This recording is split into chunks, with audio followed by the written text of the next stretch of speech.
국민의힘 장동혁 의원이 국감장을 이탈하며 생긴 논란과 관련해 정청래 사법위원회 위원장이 입을 열었는데요. 당은 다르지만 평소에 젠틀하시고 바른 질의를 하는 모습이 인상 깊었다고 칭찬의 말로 시작했다가 그 뒤로 나오는 팩트폭행에 여당 의원석에서는 꿀먹은 벙어리가 되었습니다. 국민의힘 장동혁 의원입니다. 이미 법사위에서 다른 의원님들에 의해서도 언급된 것처럼 검찰에서 저를 공직선거법으로 기소를 했습니다. 기소가 부당하다는 점에 대해서는 제가 법정에서 밝혀야 될 문제지만 대검찰청은 앞으로 그 재판에서 공소 유지에 대한 지휘를 하게 될 것입니다. 따라서 제가 오늘 이 국감장에서 검찰총장이나 대검찰청을 향해서 질의를 하는 것은 이해 충돌의 소지가 있다고 생각합니다.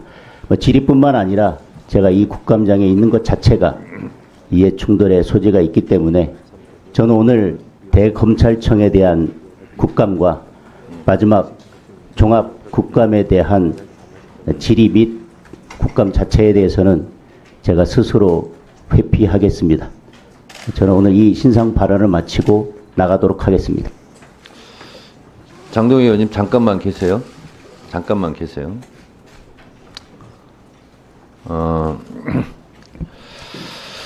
국정감사에 관한 법률 제13조는 제척과 회피 조항을 규정하고 있습니다. 한번 읽어드리도록 하겠습니다. 제13조 제척과 회피. 의원은 직접 이해관계가 있거나 공정을 기할 수 없는 현저한 사유가 있는 경우에는 그 사안에 한정하여 감사 또는 조사에 참여할 수 없다. 이렇게 되어 있고요. 이러한 일항의 사유가 있는 의원 또는 국회법 제32조 국회법 제32조의 4, 제1항의 신고사항에 해당하여 이해충돌이 발생할 우려가 있다고 판단하는 의원은 소속 위원장에게 회피를 신청해야 한다. 저한테 해야 되는 거고요.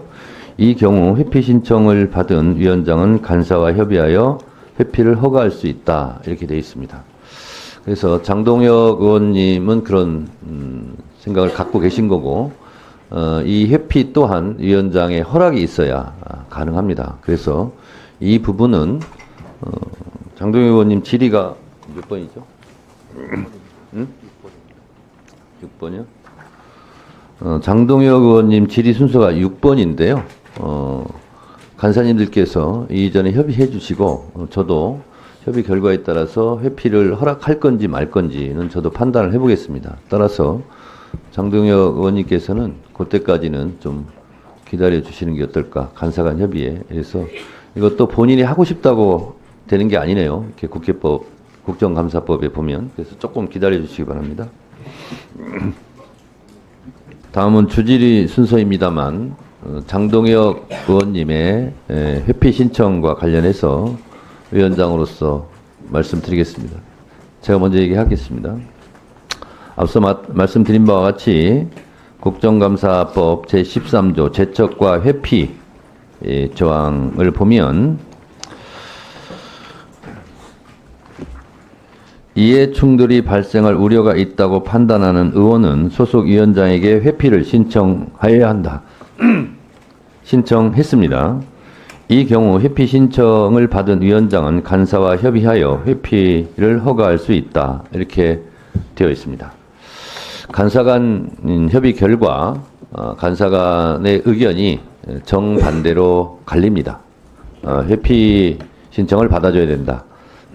회피 신청을 받아주면 안 된다. 이렇게 의견이 정확하게 찬반 의견이 있습니다. 이런 경우 위원장이 판단할 수밖에 없습니다.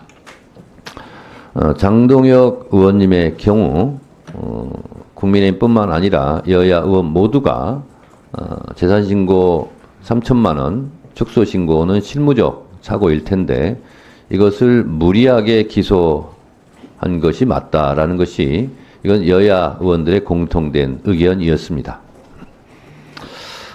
따라서 무죄 추정의 원칙이 있고 또 법사위 활동을 하는 가운데 이처럼 검찰의 무리한 기소가 있을 때마다 회피 제척해야 되느냐 하는 문제가 있습니다.